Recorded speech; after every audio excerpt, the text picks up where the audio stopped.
సువార్త 12వ అధ్యాయం 31వ వాక్యం. ప్రభువు వచ్చి ఏ దాసులు మెలకువగా ఉండట కనుగొనో ఆ దాసులు ధన్యులు. అతడు నడుము కట్టుకొని వారిని భోజన పంక్తిని కూర్చుండబెట్టి తానే వచ్చి వారికి ఉపచారము చేయునని మీతో నిశ్చయముగా చెప్పుచున్నాను. ప్రార్థన సహోదరులు వాక్యం కోసం ప్రార్థన చేస్తారు. తండ్రి నీకు వందనాలు ప్రభువా, గొప్ప దేవుడా, నీకు స్తోత్రములు స్తోత్రములు స్తోత్రములు. ఈ మధ్య కాల సమయంలో ప్రభువా, ఇదిగో సంఘమైన మాతో మీరు ఏం మాట్లాడాలని వాక్యం సిద్ధపరిచారు. ఆ వాక్యం చేత మాతో మీరు మాట్లాడండి, సరిచేయండి, బలపరచండి. మీ రాకడికి మిమ్మల్ని మీరు సిద్ధపరచమని ప్రార్థన చేస్తున్నాను. మీ వాక్యం నిలబడి సేవకు మీరు వాడుకోండి, బలపరచండి, జ్ఞానంతో మీరు నింపండి. తన మాట కాక నీ మాటతో మా అందరితో మీరు మాట్లాడదురు కాక. అటువంటి అభిషేకముతో మీరు నింపుతున్నందుకు నీకు స్తోత్రములు తెలియజేస్తున్నాను. సాతాను కాలం మనుషుల కాలం మీరు లయపరిచి మీరేమైనా మాతో మాట్లాడినట్టు నమ్ము తెచ్చుకున్నందుకు యేసు నామములో అడుగుతున్నాము తండ్రి. ఆమేన్. హల్లెలూయా. మంచిది ప్రియులారా, ఈ చదవబడిన వాక్యాన్ని మనం జ్ఞాపకం చేసుకున్నట్లయితే ఈ లూకా సువార్తలో వైద్యుడైనటువంటి లూకా ఈ వాక్యాన్ని రాస్తూ ఉన్నాడు. అక్కడ ఒక మాట అంటున్నాడు, ప్రభు వచ్చి ఏ దాసులు మెలకువగా ఉండుట కనుగొనో ఆ దాసులు ధన్యులు. మెలకువగా ఎవరైతే ఉంటారో వారెవరట ధన్యులు.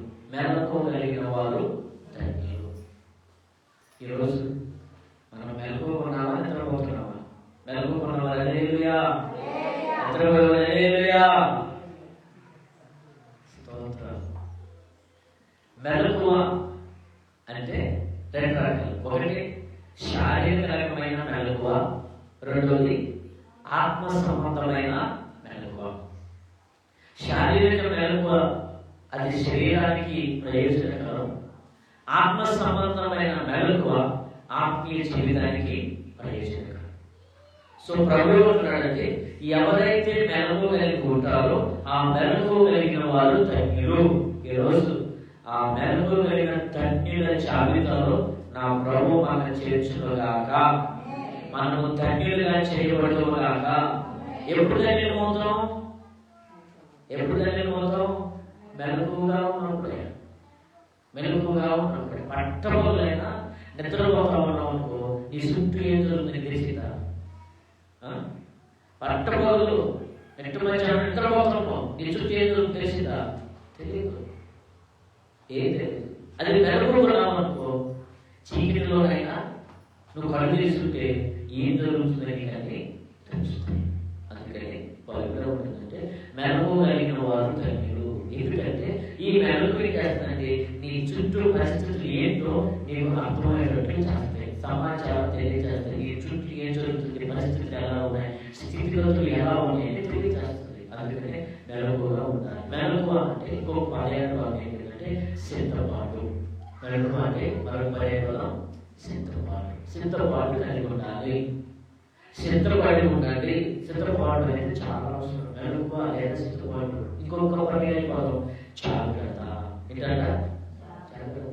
ఊరికి పైన వెళ్తా ఉన్నాం, పెద్దలు అంటారు, అమ్మాయి అమ్మాయి జాగ్రత్త. బస్సు ఎక్కేటప్పుడు, తిరిగేటప్పుడు భద్రం, ఒక్కరు జాగ్రత్త. నడిచేటప్పుడు జాగ్రత్త, రోడ్డు దాటేటప్పుడు జాగ్రత్త. ముందు ఎందుకు చూసుకుంటూ ఎందుకంటే ఏదైనా వాహనాలు వస్తాయి. జాగ్రత్త ఎందుకు వస్తుందంటే అపాయం ఉంది. హెచ్చరిక ఎందుకు వస్తుందంటే అపాయం ఉంది. సిద్ధపాటు ఎందుకు అంటే దాని తర్వాత ఏదో ఒక కార్యం జరగబోతా ఉంది. పెళ్లికి వెళ్ళేటప్పుడు ఎట్లతో సిద్ధపడి, పనికి వెళ్ళేటప్పుడు ఎలాతో సిద్ధపడతా లేదా? సిద్ధపడవా? పనికి వెళ్ళేటప్పుడు సిద్ధపడకపోతే మధ్యాహ్నం కానీ సిద్ధపడదనుకోవాలి. పనికి వెళ్ళేటప్పుడు కూడా ఒక సిద్ధపరుచుకుని వెళ్ళాలా. ఒకటి నీ పిల్లలు సిద్ధపరుచుకుని వెళ్ళాలా. నీ ఇంటికి సిద్ధపరుచుకుని ఆయన చక్కగా చేసుకొని అప్పుడు పనికి వెళ్తాం. 57 రోజులు వెళ్తావా? పనికి వెళ్ళినా సిద్ధపాటు ఉండాలి, మందిరానికి వచ్చినా సిద్ధపాటు ఉండాలి. అలాగే ఇంకా చదువుకి వెళ్ళినా, కాలేజీకి వెళ్ళినా, ఆఫీస్కి వెళ్ళినా, నువ్వు ఏది చేసినా సిద్ధపాటు అనేది అవసరం. అందుకే అంటాడు, మెలకువగలిగిన వారు లేదా సిద్ధపాటు కలిగిన వారు, సిద్ధపడిన వారు ధన్యులు. ఈరోజు ఎవరు ధన్యులు? అసలు ఎందుకు మెలకువ ఉండాలి? ఇక్కడ ప్రభు అంటున్నాడు ఆ వాక్యంలో, అదే వాక్యం మనం కొంచెం లోతుగా ఇక్కడ 35 నుంచి ఇంచుమించు 45 వచ్చిన వరకు ఆ విషయాలను మనం క్షుణ్ణంగా ఒక్కొక్కటిగా ధ్యానం చేద్దాం. అక్కడ అంటాడు, ప్రభు అంటున్నాడు, ప్రభు వచ్చినప్పుడు ఏ దాసులు వెలుగు ఉంటాడో వాడు ధన్యులు అంటారు. ఎందుకు ధన్యులు? అసలు ఎందుకు వెలుగు ఉండాలి అని ఆలోచిస్తే చదవండి ఒక మాట. మీ నడుమును కట్టుకొని ఇయుడి, మీ దీపముల వెలుగుచుండనీయుడి, తమ ప్రభువు పెండ్లి విందు నుండి వచ్చి కట్టగానే అతనికి తలుపు తీయుటకు అతడు ఎప్పుడు వచ్చునో అని అతని కొరకు ఎదురు చూచు మనుషుల వలె ఉండుడి. ఎదురు చూచు మనుషుల వలె ఉండుడి. సిద్ధపాటు కలిగి ఉండండి, మెలకువగా ఉండండి. ఎదురు చూపు చెప్పాలంటే మెలకు అంటే ఎదురు చూడటం. ఎప్పుడు వస్తున్నాడు, లేట్ అయిపోయింది, బస్సు ఎక్కేదో లేదు, బస్సు దొరికేదో లేదు, ఆటో దొరికేదో లేదు, కారణాలు తిరిగేదో లేదు, మధ్యలో ఉన్నాడు, ఏమైతుంది? ఎదురు చూపు. అసలు ఎందుకు ఎదురు చూపు, ఎందుకు ఈ మెలుగు అంటే 1 Petrus 5:8 వాక్యం. ఎందుకు ఈ జాగ్రత్త, ఎందుకు ఈ సిద్ధపాటు, ఎందుకు ఈ మెలకువ, ఎందుకు మెలుగు ఉండాలి? మెలుగు ఉన్నవారు ధన్యులు అంటున్నారు. అసలు మెలుగు ఎందుకు ఉండాలి అని ఆలోచిస్తే 1 Petrus 5:8 వాక్యం. నిబ్బరమైన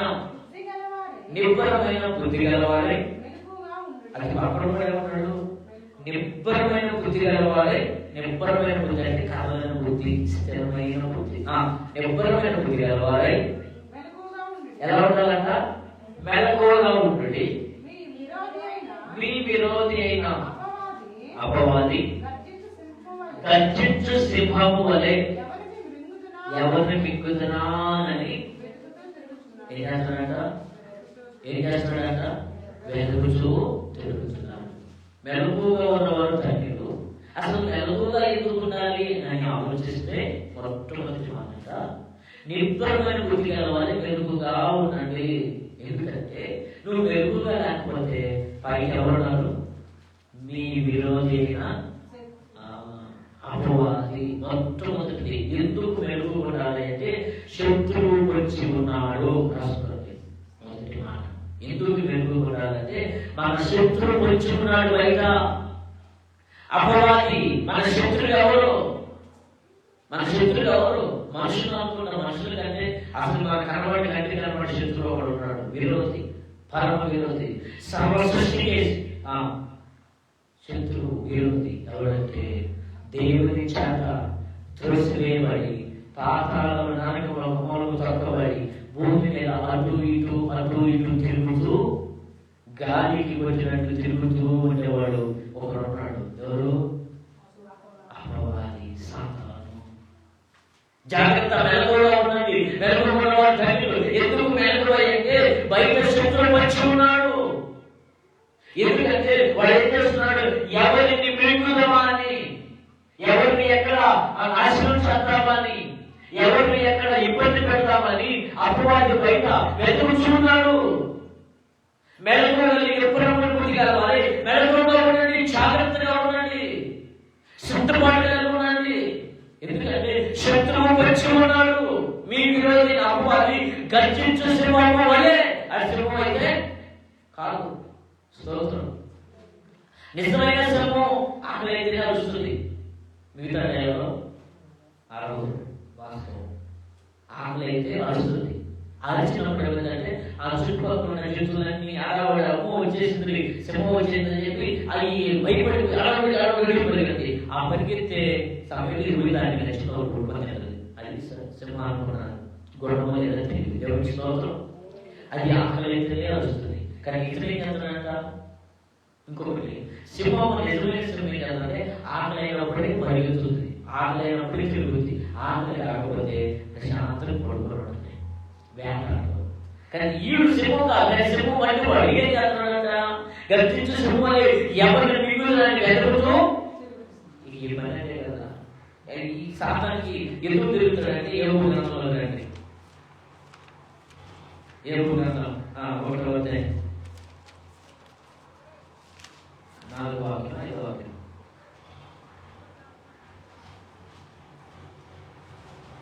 ఏడవ వాక్యం. యెహోవా నీకు ఎక్కడి నుండి వచ్చిందో అని అన్నాడు కదా. అపవాది భూమి మీద ఇటు అటు తిరుగులాడుచు అందులో సంచరించు.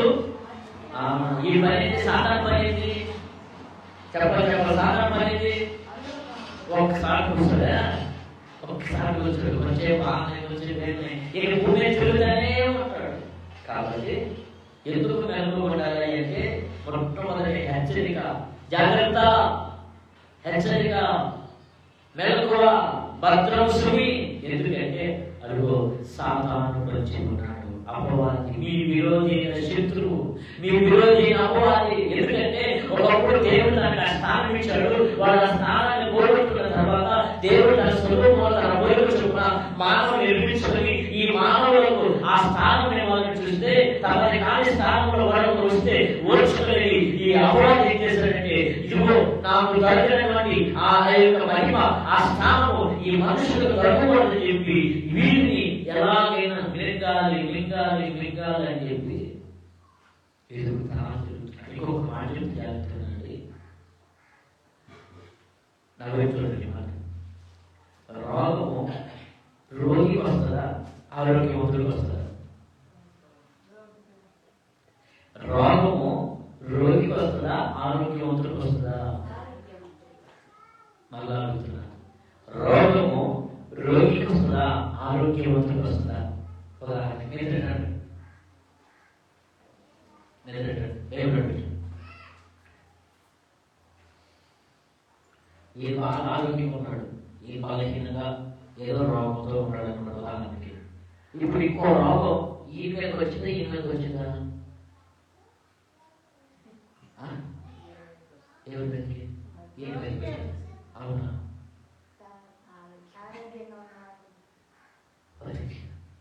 రోగము రోగికి వచ్చిందా, ఆరోగ్యం ఉన్నవాడికి వచ్చిందా?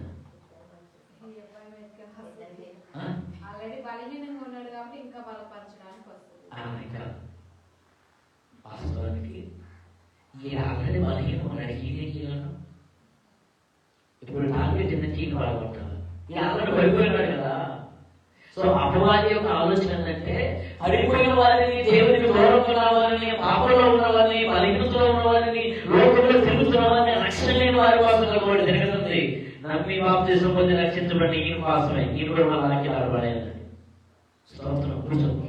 హల్లెలూయా, హల్లెలూయా. ఎందుకు తిరుగుతున్నాడంటే, ఎందుకు తిరుగుతున్నాడంటే ఈ వ్యక్తి ఇక్కడ ఉన్నాడు, ఈ వ్యక్తి గురించి తిరగాల్సిన అవసరం తిరగవచ్చా, డైరెక్ట్ రావచ్చు, నా డైరెక్ట్ రాగల తిరగ ఎదుగుతున్నాడు. ఎవరు రక్షించబడ్డారు, ఎవరు రక్షించుకున్నారు, ఎవరు దేవుని పెళ్లిగా ఉన్నారు, ఎవరు దేవుడు ఎదుగుతున్నారు, ఎదిగి వాళ్ళని పడగొట్టాలి. అందుకని అందుకే ఈ యుగ సంబంధమైన దేవత మనోనేత్రములకు గుడ్డితనం చేస్తుంది. ఆ గుడ్డితనం వల్ల ఏర్పరచబడిన సహితము తొట్టిపోతున్నారు, పడిపోతున్నారు. అందుకని బైబిల్ చెప్తుందంటే మెలకువగా ఉండు. ఎందుకు మెలకువ ఉన్నాడంటే శత్రువు వస్తున్నాడు. ఇంకా ఈ లూకాసు వార్త రాసిన ప్రకారం చూస్తే దొంగ వస్తున్నాడు. స్తోత్రం, స్తోత్రం. మీరు ఎప్పుడైనా ఎవరికైనా ఫోన్ చేసి 26 సంవత్సరం జనవరి 33వ తారీఖు పలానా 12 గంటలకి ఇంటికి తొందరగా చూసారు తమ్ముడు చెప్తారు కదా. శత్రువు కూడా అంతే, చెప్పి ఎవరి మీదకి రాడు. కాబట్టి ఎందుకు మెలకువైతే మొట్టమొదటి శత్రువు కొంచెం ఉన్నాడు, లేదా అపాయము కొంచెం ఉంది, లేదా కీడు కొంచెం ఉంది, శ్రమ కొంచెం ఉంది. జాగ్రత్త. మెలకువ లేకపోతే పడిపోతాం, మెలకువ లేకపోతే శ్రమలో పడిపోతాం. అపవాది మింగేస్తాడు.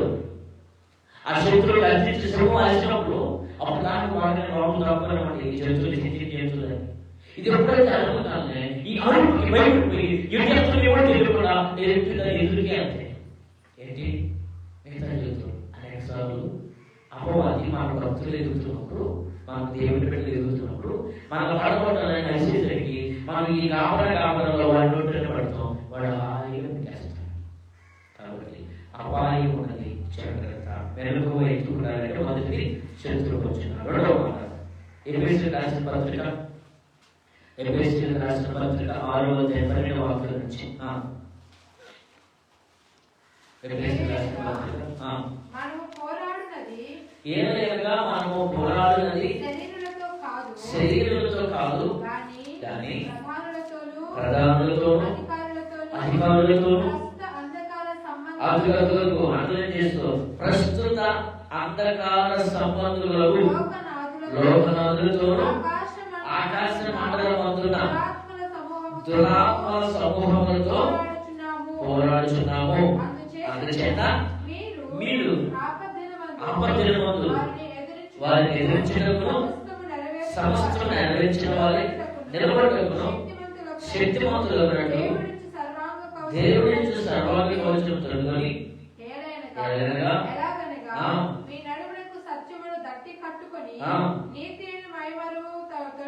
తొడుగుని పాదములకు సువార్తమైన సిద్ధమును తొడిగి నిలవబడి. దేవునికి స్తోత్రం, దేవునికి స్తోత్రం.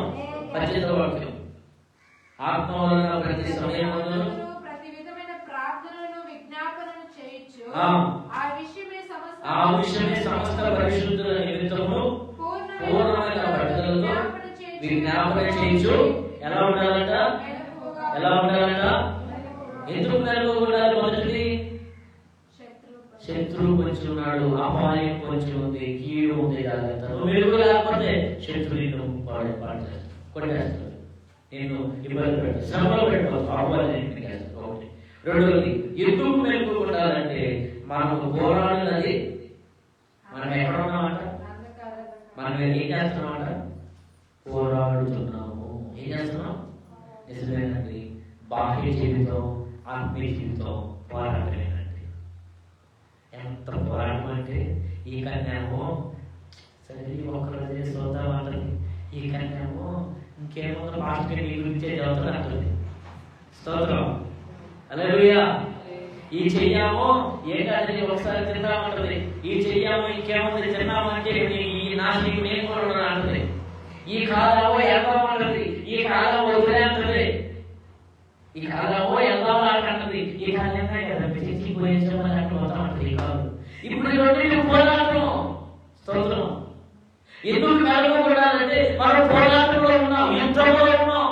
క్రైస్తవ జీవితం ఒక సవాలుతో కూడింది. క్రైస్తవ జీవితం ఒక పోరాటం, ఒక క్రైస్తవ జీవితం ఒక యుద్ధ రంగం. యుద్ధంలో ఉన్న శత్రువు, యుద్ధంలో పోరాడేవాడు రాసుకున్నాడు ఎక్కడ ఇక్కడ సొంతంగా ఉంటాడు, కుదిరి బయట శత్రువు వచ్చి ఉన్నాడు. శత్రువు వచ్చాడంటే యుద్ధం ప్రకటించబడింది. శత్రువు ఉన్నాడంటే అక్కడ వివాదం వస్తుంది, పోరాటం. ఈ పోరాటంలో మనం గెలవాలంటే మెలకువగా ఉండాలా. యుద్ధంలో ఉండేవాడు ముందున్నవాడైనా వెనకాల ఉన్నవాడు యుద్ధంలో ఉంటే ఎలా ఉండాలి?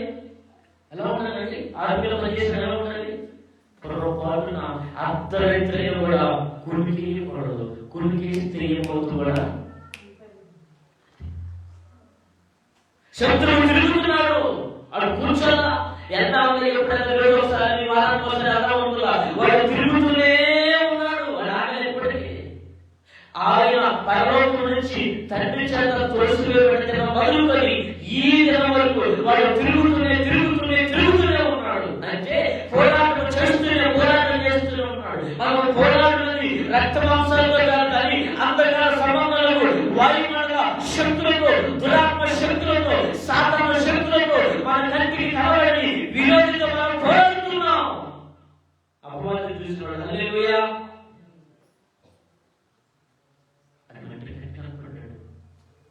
మనకు కనపడకుండా మన చుట్టూ ఉండి మనతో పోరాడుతూ ఉంటాడు. మనం పాడుకుంటారు, మనం ఓడించి అతన్ని గెలవాలని సాక్షాత్తు యేసు ప్రభువు యుద్ధానికి వెళ్ళాడు. వెళ్ళడా లేదా?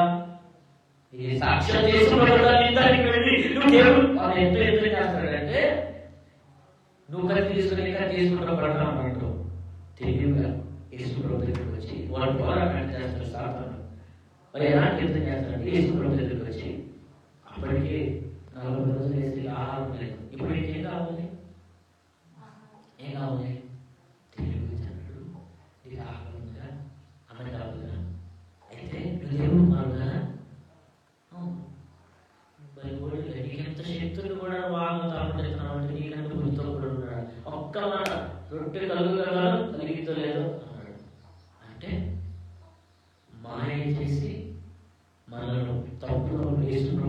నువ్వు దేవుడు కదా, రోడ్డు మాట రొట్టె సాధన నీ కుయుక్తులు నాకు తెలియవా, నీ ఆలోచన నాకు తెలియదా, నీ మనసు నాకు తెలియదా, యేసునామములో పారిపోన్నాడు.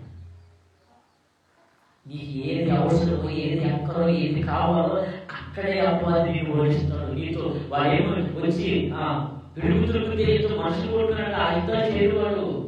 నీ ఇష్టాల మీద, నీ ఆలోచన మీద, లేదా నీ అయిష్టాల మీద దెబ్బపడతాడు. అయితే నీ ఇష్టం, నీకు ఏది ఇష్టమో అక్కడ కొట్టేస్తాడు, అక్కడ ప్రయోగిస్తాడు. అక్కడ ఇష్టపడమని ఆహారం అవసరం, అన్ని ఆహారం మీద దెబ్బకొట్టాడు. లేదా నీకు ఏది అయిష్టమో దాని మీద దెబ్బకొట్టేస్తాడు. నీకు ఏది పడదో, ఏది నచ్చదో దాన్నే చూపిస్తాడు. కాబట్టి రెండవది, ఎందుకు మెలకువ ఉండాలయ్యా అంటే గుర్తుపెట్టుకో, మనం ఎక్కడున్నామంట? పోరాటంలో ఉన్నాం, యుద్ధ రంగంలో ఉన్నాం. రెండు చేతులు చెప్తున్నాం దేవుని సంగమా, క్రైస్తవ జీవితం సాహసీగా కాదు, క్రైస్తవ జీవితం చావుతో సమానం. అందుకే ముస్లిం పౌరుడు జీవించడానికి కాదు, క్రీస్తే నాయంతో జీవించుతున్నాడు. చదువు జీవించవాడని నేను కాదు, క్రీస్తు నాయంతో జీవితం చనిపోయాడు. సజీవ సమానం, సజీవ సమానం. పోరాటం ఉన్నామండి. ఏదో చెవులే విధంగా ఇలా ఏదో చెప్పారు అనుకుంటానేమో, మనకు కనబడని, మనకు తెలియని అంతరంగ పోరాటంలో మనం యుద్ధ రంగంలో ఉన్నాం. జాగ్రత్త.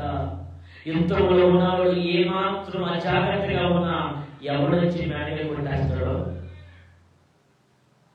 యుద్ధ రంగంలో ఉన్నవాడు, పోరాటంలో ఉన్నాడు, పోటీలో ఉన్నవాడు జాగ్రత్తగా లేకపోతే ఎటు నుండి అపవాది షూట్ చేస్తాడో తెలియదండి. మెలకువగా ఉండేవాడు తండ్రిలో, ఎందుకంటే మెలకువగా ఉన్నప్పుడు ఆ యుద్ధంలో గెలుస్తావు. ఆ యుద్ధంలో మెలకువగా లేకపోతే నీవు చనిపోవలసిందే, ఓడిపోవలసిందే. జాగ్రత్త.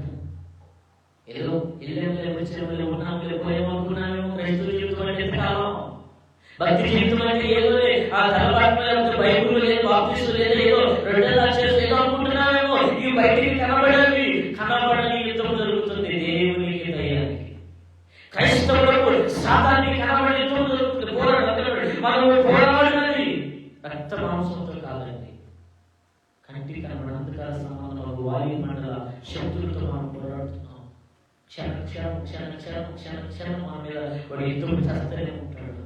ఈ యుద్ధ భూమిలో ఉన్న సాతానుతో ఏదో, పాపంతో ఏదో, శాపంతో ఏదో, అపవిత్రంతో ఏదో, లోక కార్యాలతో ఏదో, ఒక మనసు చేయాలంటే ఇంకో మనసు వద్దంటుంది, ఒక మనసు కావాలంటుంది, ఇంకో మనసు వద్దంటుంది.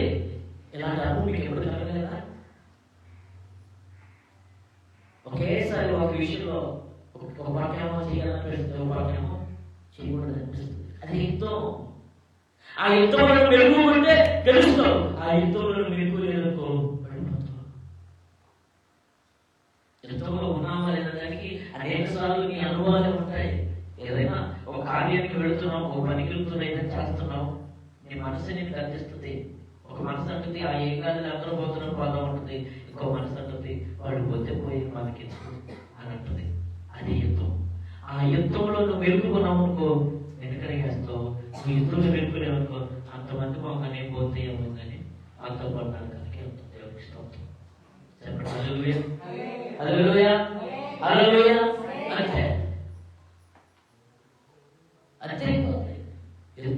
అంతే. యుద్ధంలో 10 మంది పోతున్నారు, వాడు మాత్రం 10 మంది 10 మంది చనిపోయేదానికి అవసరం కూడా తెచ్చిపోతారు. ఏ ఆడనుకో శత్రులు ఏం చేస్తాడు అనిపించాడు. 10 మంది ఏడాడుకున్నాడు, ఒకటే కదా శత్రులు ఇంటికి చింపించి మొదలు పెడతాడు. ఎందుకంటే వాడు అంతా తిరుగుతూ ఉంటాడు. నువ్వే గురవుతావు, నేనే నాలుగే గురవుతాను సాతానికి. జాగ్రత్త, మెలకువగా ఉండు. ఎందుకంటే యుద్ధ భూమిలో ఉన్న సహోదరి సహోదరా, దేవుని వాక్యం వింటున్నా క్రైస్తవుడా, క్రైస్తవురాలా, దేవుని బిడ్డ సంగమా, మనము యుద్ధ భూమిలో ఉన్నాం, యుద్ధ రంగంలో ఉన్నాం, పోరాటంలో ఉన్నాం. దినదినము మన ఆత్మీయ జీవితానికి, భక్తి జీవితానికి, విశ్వాస జీవితానికి, పరిశుద్ధ జీవితానికి, దేవునికి ఇష్టమైన జీవితానికి, పరలోకానికి వెళ్ళే జీవితానికి పోరాటం. ఏమాత్రం జరుగుతున్నావా?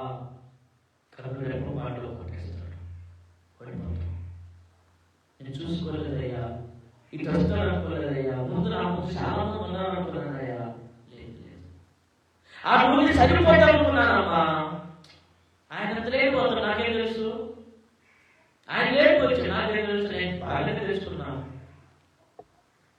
ఎవరు 5 క్లాస్ నేను తెలుసుకోవడం మీకంటే కట్టుకుంటే తెలుసుకున్నా. ఆయన లేకపోవచ్చు, ఆయన తప్పు. ఆయన చెప్పాడు దొంగ వల్లే వస్తాను, ఏదో కూడా వస్తాను చెప్పాల. అందుకే ఎందుకు మెలకుమంటే మనం ఎంతో భూమిలో ఉన్నాం కాబట్టి మెలకువ ఉండాలి. మూడవది అదే మొదటి పేతురు 4:7 ఎందుకు మెలకువ ఉండాలి. చాలా విలువైన విషయాలు మాట్లాడుతున్నాడు. ప్రార్థనకు వచ్చినటువంటి హెచ్చరికలు. అయితే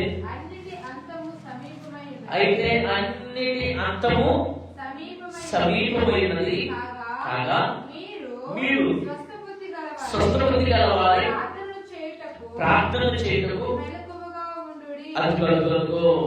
మూడోది ఎందుకు మెలుగు ఉండాలంటే అంతము సమీపించింది. ఒక పక్క నాట సూచనలు జరుగుతున్నాయి, యుద్ధాలు జరుగుతున్నాయి, వరదలు వస్తున్నాయి, శాపాలు వస్తున్నాయి, భయంకరమైన రోగాలు. నేను అంటాను, నా పరిజ్ఞానంలో 10లో 2 ఆరోగ్యంగా ఉంటారంటే 10 మందిలో 2 ఆరోగ్యంగా ఉన్నారంటే డౌట్ అనుకుంటాను. ఎంతమంది 10 మందిలో 2 ఆరోగ్యంగా ఉన్నారంటే డౌట్ అనుకున్నాను. అంతమంది చేసిందండి. భూకంపాలు వస్తాయి, వరదలు వస్తాయి. ఆయన నా జన్మ వచ్చినప్పుడు అక్కడక్కడ భూకంపాలు, జనం మీద జనం, రాజ్యం మీద రాజ్యం. ఇప్పటికీ 20 జరుగుతున్నాయి కదా. ఒక భూకంపాలు, ఒక వరదలు, తుఫానులు, మనం మొత్తం తుఫాను అల్లకల్లోలం చేసేసి మేడం ఎక్కినా కూడా తాగలేకపోయారు. అది ఒకటి. మరొక పక్క భయంకరంగా ఎన్ని బస్సు యాక్సిడెంట్లు, ఒక్క 2-3 వారాల్లోనే 10ల సంఖ్యలో చనిపోయారు. అంతం వస్తుంది. మెడకు రాకుండా ఇంకా సమయం ఉందని అనుకుంటున్నావేమో, ఇంకా రక్షించబడకుండా, ఇంకా దేవుని అంగీకరించకుండా, జీవితాన్ని ఏ సైకికుండా, నిన్ను నీవు కట్టుకోకుండా, పరిశుభ్రపరచుకోకుండా ఆలస్యం చేస్తున్నావా? అంతం వస్తుంది. మెడుకు లేకపోతే ఆయన వస్తున్నాడు. అంతం వస్తుంది. అన్నిటి అంతం సమీపించింది. మత్తయి సువార్త 24:43. మూడోది ఎందుకు మెలుకు అంటే మత్తయి సువార్త 24:43.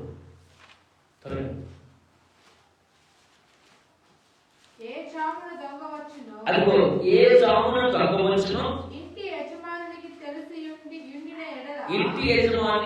ఉండిన ఎడల మెలకువగా ఉండి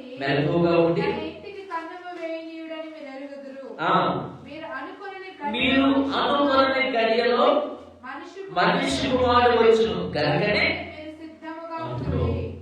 ఎందుకు మెలకువ ఎందుకు సిద్ధమయ్యి అంటే దొంగ ఎప్పుడు వస్తాడో తెలిస్తే మనం జాగ్రత్త పడతాం. దొంగ చెప్పిపోతాడు.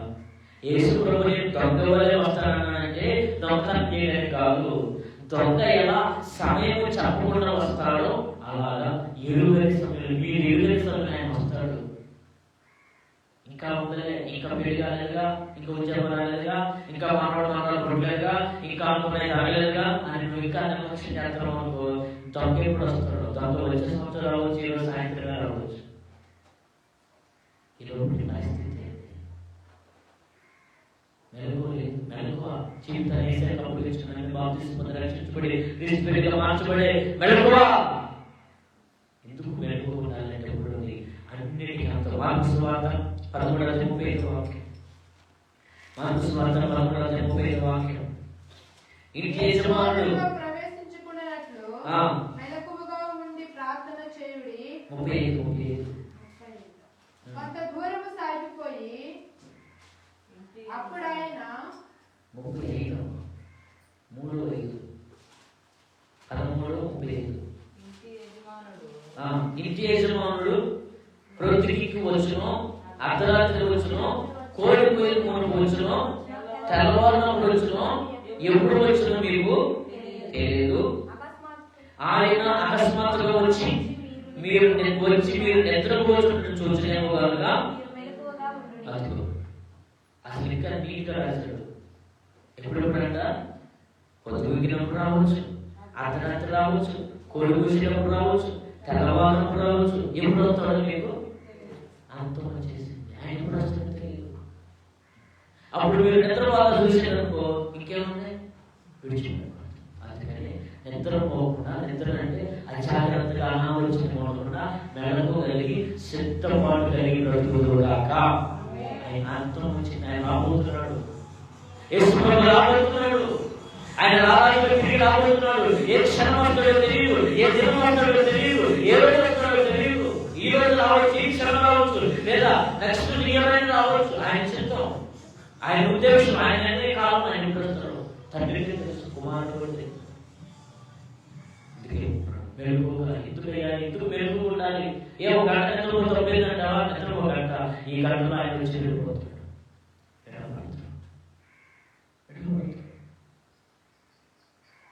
నిజంగా మిమ్మల్ని బట్టి నేను చాలా సంతోషిస్తున్నాను.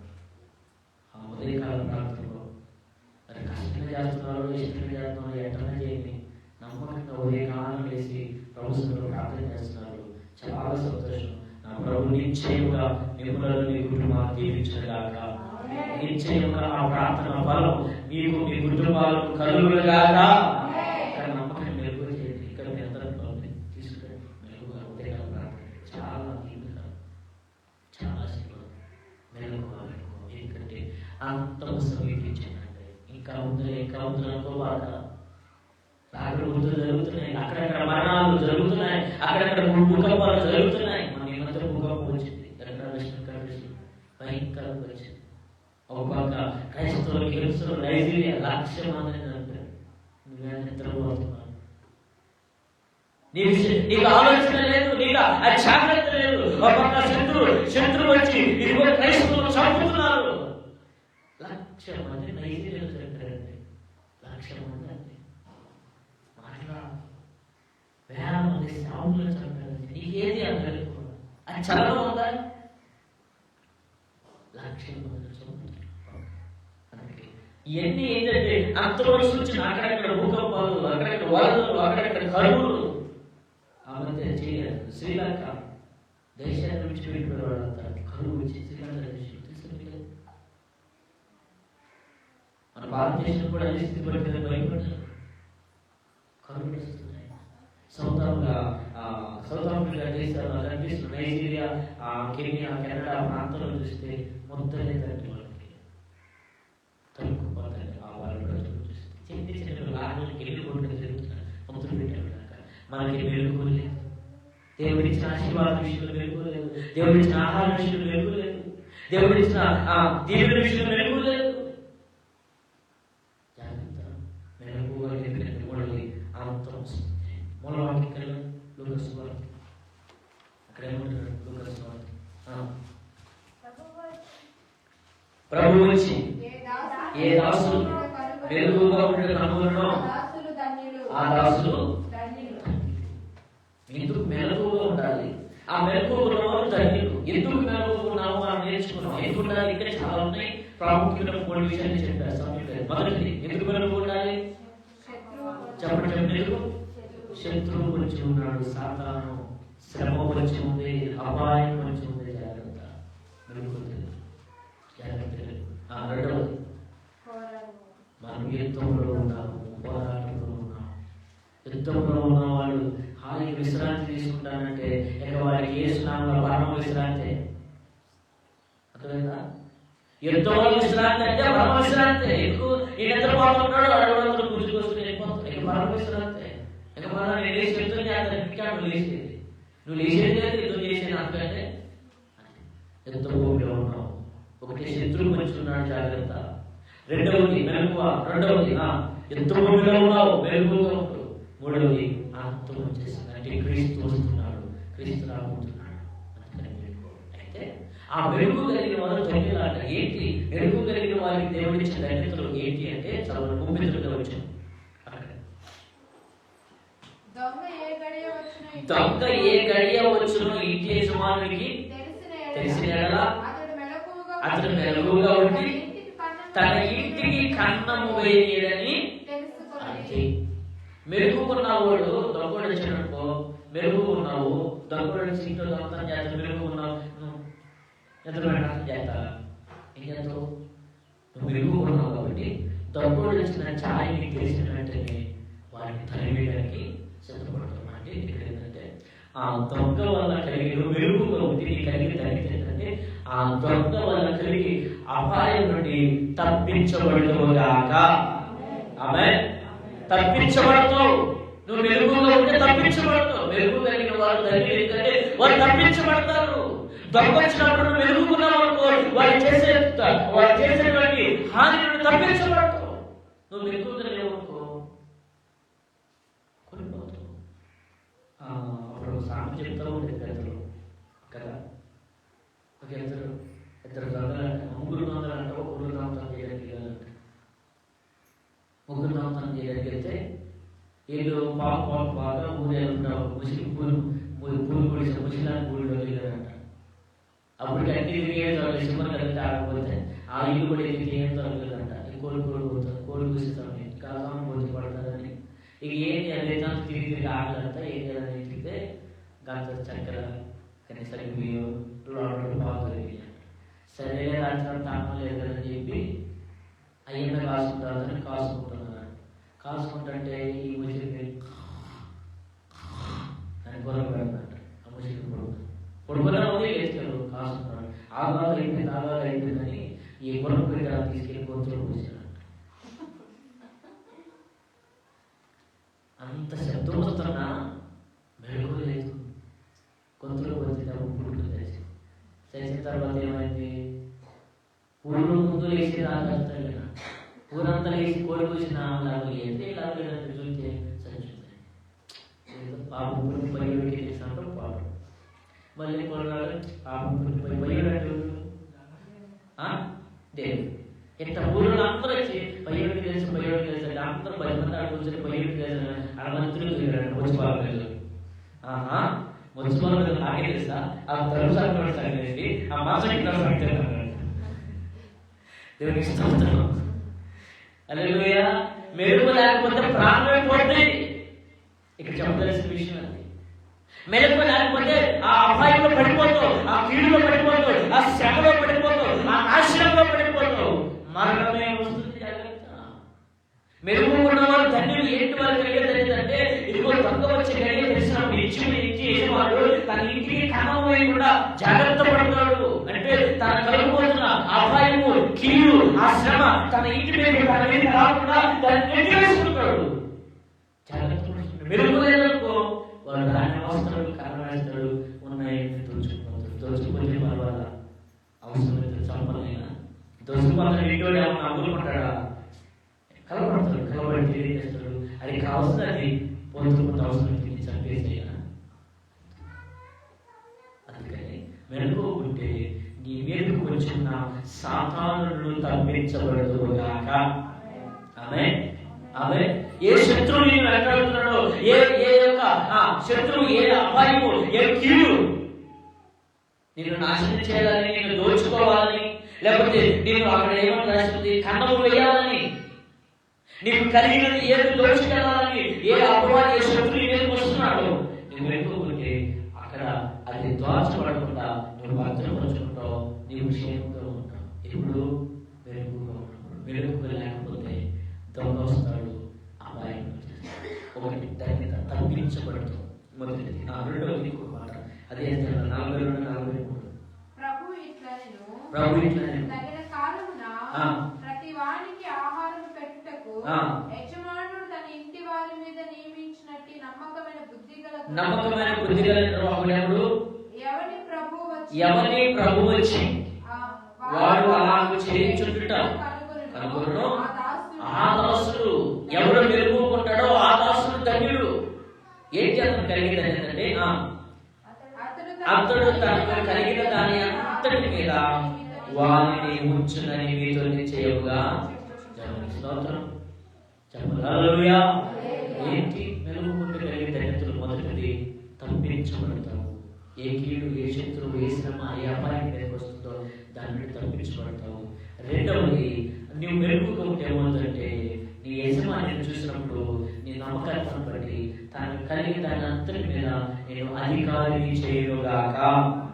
నీకు అధికారం ఇస్తాడు, అంటే ఆశీర్వదిస్తాడు. మెరుగు కలిగిన వాడు, మెరుగు కలిగిన కలిగినామో పర్వంగానికి ఎత్తుకుంటాడు. మెరుగు లేనివాడు జాగ్రత్త పడ్డవాడేమో వెళ్ళిపోయాడు, జాగ్రత్త లేనివాడు ఆగిపోయింది. ఇప్పుడు ఏమైంది? ఇప్పుడు జాగ్రత్తగా ఉండండి. అతని కలిగినంతా అతను వాళ్ళు ఇస్తాడంటే అర్థం చేసుకుని చెప్తాను. 10 మంది కన్యలు ఉన్నారు, 10 మందికి 10 సీట్లు దాచిపెట్టాడు దేవుడు. కానీ ఈ 10 మంది 5 సిద్ధపాటు మెరుగుకున్నారు, 5 మెరుగు లేకుంటారు. ఆయన వచ్చాడు, వచ్చినప్పుడు మెరుగుకున్న 5 ఎత్తుకున్నారు, మెరుగు 5 విడిచిపెట్టాడు. అక్కడ ఎన్ని సీట్లు ఉన్నాయి? ఎన్ని బహుమానాలు ఉన్నాయా? ఎన్ని బహుమానాలు పెట్టాడు? ఫస్ట్ 10. ఇప్పుడు ఎంతమంది? ఇప్పుడు ఒక్కొక్కరికి ఎన్ని వచ్చినాయి? వాస్తవానికి దాచిపెట్టింది ఏంటి? ఒక్కొక్కరికి ఒక్కొక్కటి దాచిపెట్టాడు. కానీ 5 మెరుగుకున్నారు, వాళ్ళు వెళ్ళిపోయారు. 5 మెరుగుకొని చాలా విడిచిపెట్టుకున్నారు. ఈ విడిచిపెట్టబడ్డ వారి బహుమానాలు కూడా మెరుగుకున్న వారికి అందించబడ్డాయి. దేవుడు అందరికి బహుమానాలు దాచిపెట్టాడు, 10 మందికి దాచిపెట్టాడు. కానీ 10 మందిలో 5 ఏమో మెరుగు ఉన్నారు, జాగ్రత్తన్నారు. 5 మెరుగుగా ఎదుర్కొన్నాడు. మెరుగు ఉన్నవాడు తగ్గడు. ఎందుకంటే మెరుగులో లేని వారి దీవెన కూడా, బహుమానం కూడా మెరుగు కలిగిన వారికి ఇవ్వబడను. ఈ 5 ఎవరికి ఇవ్వండి? 10 ఆయన సిద్ధపడి చేశాడు. ఈ 10లో 5 గురించి 5 మిగిలిపోయాడు. ఇంకోటి తీసుకో, ఇది కొన్ని అందుకంటున్నాడు మెరుగుగా ఉంటాడు. అధిక ఆశీర్వాదం, అధిక దీవెన, అధిక మేలు కలుగుతాయి. ఇంకొక మాట చెప్పి నేను ముందుకు ముగిస్తాను. చదువు 37 వచ్చింది. ప్రభు వచ్చి ఏ దాసులు మెలకువగా ఉండట కనుగొనునో ఆ దాసులు ధన్యులు. ఇదిగో ఎవరు మెలుకుంటారో వాళ్ళు ధన్యులు. ఏంటి వాళ్ళు కలిగే ధన్యత అంటే అసలు అతను నడుము కట్టుకొని వారికి భోజన పంక్తిని కూర్చోబెట్టి తానే వచ్చి వారికి ఉపచారం చేయని మీతో చూడు. తమ ప్రభు పెళ్లి మీద నుండి వచ్చి తగ్గగానే అతనికి తలుపు తీగకు అతను ఎప్పుడు వచ్చునో అని అతని కొరకు ఎదురు చూచు మనుషుల వలె ఉండి ఆయన వచ్చి తలుపు తగినప్పుడు ఎవరైతే మనమున్నారో మెరుగున్నారో వాళ్ళని తీసుకెళ్లి విందులు కూర్చోబెట్టి వారికి విందును ఆరోగ్యంపజేస్తాడు. యెహోవా చేత ఆశీర్వదించా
ఎవరైతే మెలుగుకుంటారో ఆయన తలుపు తడుతున్నాడు. అక్కడ క్లియర్గా రాశాడు. ఆయన వచ్చి తలుపు తట్టినప్పుడు తలుపు తీయడం ఎవడు మెలుగుగా సిద్ధంగా ఉంటాడో తలుపు తీసిన వాడిని బాబులు తీసి విందులో కూర్చోబెట్టి ఆయనే వారికి ఉపచారం చేస్తాడు.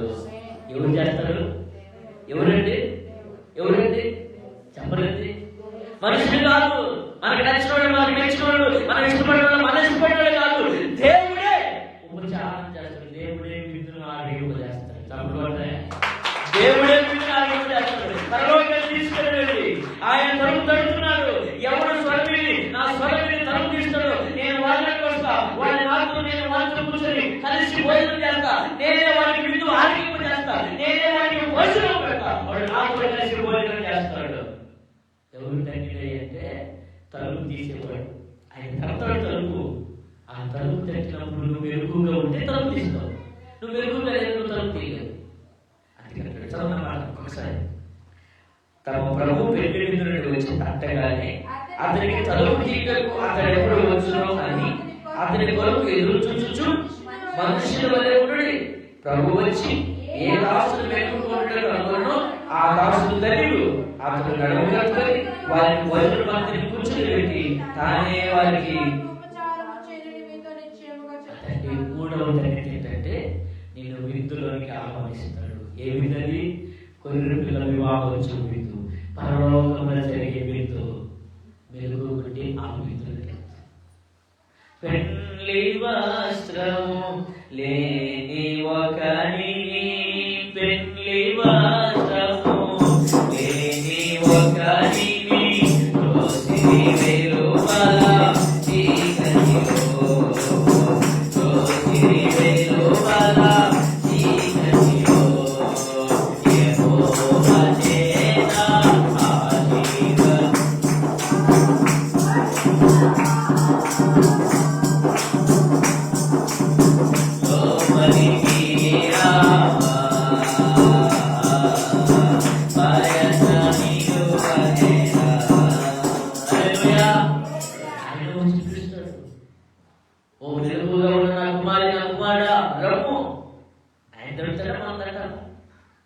ఎవరు తడతాడంట? ఆయన వచ్చి తడుతాడు. ఆయన తట్టినప్పుడు నీ హృదయం తలుపును, నీ జీవితంలో తలుపు తీయడం సిద్ధంగా ఉంటే నేను ఆహ్వానిస్తాడు. నువ్వు తీయటం మాకు ఏమాత్రం ఆలస్యమనుకో అంతే, ఆయన మళ్ళీ వేసేస్తాడు. ఆయన తలుపు వేయగా తీయగలిగిన వాడు ఎవడు? ఆయన తలుపు తీయగా వేయగలిగిన వాడు ఎవడు? మూడవ తేట అది అంటాడు. ఆయన తలుపు తట్టినప్పుడు ఎవడు మెలుగుకుండా ఎదురు చూస్తున్నప్పుడు వాడే తగ్గి, ఎందుకంటే వారిని తన విధులు కూర్చోబెడతాడు. ఇక్కడ ఇప్పుడు ఒక్కొక్క మాట మెలుగు అన్న మొదటిది మెలుగుకుంటే మొదటి తరగతి ఏంటి? తప్పించబడతాం. దేవునికి స్తోత్రం, దేవునికి స్తోత్రం. మొదటిది తప్పించబడతాం. రెండో తరగతి ఏంటి? ఆశీర్వదిస్తాడు, అధికమైన అధికారం ఇస్తాడు, అధికమైన తీర్పిస్తాడు. మూడవది విందులో పాల్గొన. అయితే ఏంటి నలుగువ అంటే సెన్సిటివ్, నేను ఎక్స్ప్లెయిన్ చేయడానికి చెప్తాను. మొదటి దానికి తప్పించబడడానికి మెలుగు ఏంటంటే అక్కడ అంటాడు దొంగ ఏ గడియ వచ్చునో ఇంటి యజమానులకు తెలిసిన ఎలా అతను మెలుగుగా ఉంటే తన ఇంటికి అన్నమేలు. ఇప్పుడు ఏం చేయాలంటే మొదటిది తప్పించబడాలంటే మొదటి మెలుగు ఏంటంటే తెలుసుకోవాలి. ఏది సత్యమో ఏది అసత్యమో, ఏది అవసరమో ఏది అనవసరమో, ఏది నిత్యమో ఏది అనిత్యమో సత్యమును తెలుసుకుంటే మొదటి మెలుగువ. రెండవ మెలుగువ ఏమంటున్నాడు? అంతటిని ఇస్తాడు. రెండవ మెలుగు ఏంటంటే ఎఫెసీ పత్రికలో మనం చదువుకున్నాం 6వ అధ్యాయం 12వ వచనం నుంచి 18వ వచనం వరకు చదువుకుంటే అక్కడ ఉంది మెలుగు విందు. మూడవ దానికి మెలుగు ఏంటంటే ప్రకటన గ్రంథం 16 చదవండి. ప్రకటన గ్రంథం 16 మూడవ మెలుగు ఏంటంటే, మూడవ సిద్ధపడి ఏంటంటే 16 ఎవరి భాషలో చోటుకు వారి పోగు చేసాను. ఇదిగో నేను దొంగ వలె వచ్చుచున్నాను, తాను దిగంబరుడిగా సంచరించుచున్నందున జనులు తన దశలో చూడలేమని మెలుగుగా ఉండి. ఎవరంట? ఇదిగో మెలకుగా ఉండి తన వస్త్రమును కాపాడుకున్నవాడు. నాలుగవది మూడవ మెలుగు ఏంటంటే ఏంటయ్యా? విధులో పాల్గొనాలంటే ఏంటంటే వస్త్రము, పెళ్లి వస్త్రం లేనివాడు ఏం చేశాడు? బయట వెలుగులు ఏంటంటే లేదా? బయట వెలుగులు ఏంటంటే పెళ్లి వస్త్రం లేదు. పెళ్లి వస్త్రం ఉన్నవాడిని చదవండి. దానికి ఒక మాట మత్తయి 22:11 అక్కడే ఉంది.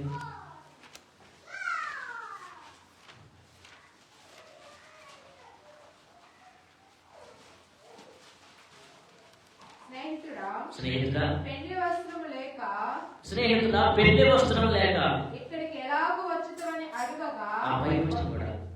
అక్కడ రాజు కూర్చున్న చోట లోపలికి వచ్చి అక్కడ పెళ్లి వస్త్రం ధరించుకున్న వాళ్ళు చూసి స్నేహితుడా పెళ్లి వస్త్రం లేక ఇక్కడికి ఎలాగో వచ్చుతామని అడగగా అంటే పరలోకానికి వెళ్ళేటువంటి పరసంబంధమైన ప్రవర్తన, సత్ప్రవర్తన వస్త్రం లేకుండా పరలోకానికి ఎక్కడ వస్తావు? అక్కడ ఏం చేశాడు? పెళ్లి వస్త్రం ఒకటి చేసి కట్టి ఇక్కడ సిద్ధపాటు మెలుగు అంటే ఏంటి? మూడో మెలుగు ఏంటంటే విందులో పాల్గొనాలంటే వస్త్రమును కాపాడుకోవాలి. ఏంటి వస్త్రం అంటే ప్రవర్తన అనే వస్త్రమును కాపాడుకోవాలి. ప్రవర్తన అనే వస్త్రాన్ని సిద్ధపరచుకోవాలి. ప్రవర్తన విషయంలో మెలకుగా ఉండాలి. అలా మెలకుగా ఉంటే నీవు ధన్యుడవు, ధన్యురాలు. ఎందుకంటే మూడవదిగా నేను పరలోకంలో ఆ విద్యులను నా ప్రభు కూర్చోబెట్టును కాక. ఒకరించి ప్రార్థన చేస్తున్నా. దేవుని వాక్యం దేవుడు మెలకుగా ఉండువాడు ధన్యుడు. మెలకుగా ఉండువాడు ధన్యుడు. అసలు ఏంటి మెలకువ? ఎందుకు మెలకువ? బయట సాతాను వచ్చి ఉన్నాడు, శత్రువు వచ్చి ఉన్నాడు. ఎందుకు మెలకువ? మనం యుద్ధంలో ఉన్నాం, పోరాటంలో ఉన్నాం, జాగ్రత్త. యుద్ధ భూమిలో ఉన్నాం. ఏదో అన్ని హాయిగా ఉంది, సాగుతుంది అనుకుంటున్నామేమో. బాహ్యంగా మంచిగానే ఉన్నాం, కానీ ఆత్మీయ జీవితం యుద్ధ పోరాటం. ఇది పోరాటం దినదిన పోరాటం, క్షణం పోరాటం. క్రైస్తవ జీవితం ఒక సవాలు, ఒక పోరాటం. క్రైస్తవ జీవితం అంటే ఆశామాసి కాదు.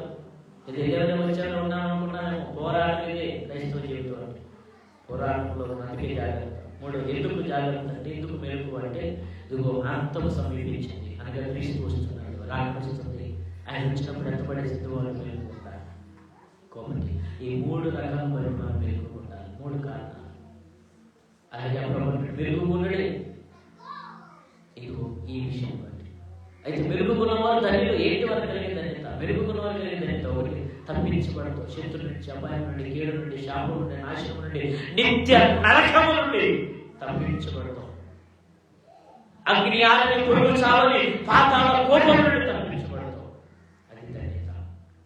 రెండవది, అత్యధిక ఆశీర్వాదం ఇస్తాడు. పరలోకంలో నీ కొరకు సిద్ధపరిచిన ఆ ఇంటిలో నీకు అధికారం ఇస్తాడు. నా తండ్రి నివాసులు కలవాలని ఆ నీ కొరకు సిద్ధపరిచిన నీ ఇంటి మీద నీకు అధికారం ఇస్తాడు. ఇది అత్యధిక దీవిస్తాడు. మూడవది, విందులో పాల్గొనేటట్లు చేస్తాడు. పరమ విందులో, పెళ్లి విందులో, గొర్రె పిల్లల వివాహోత్సవంలో నేను ప్రవేశింపజేసి, నేను ప్రవేశింపచేయడం కాదు, ఆయనే నీకు విందు ఆరంభింపజేస్తాడు. ఆయన నీకు ఉపచారం చేస్తాడు. మెరుగుకున్నావా? మరి మెరుగుకున్నాను. మెరుగు కలిగిన వారికి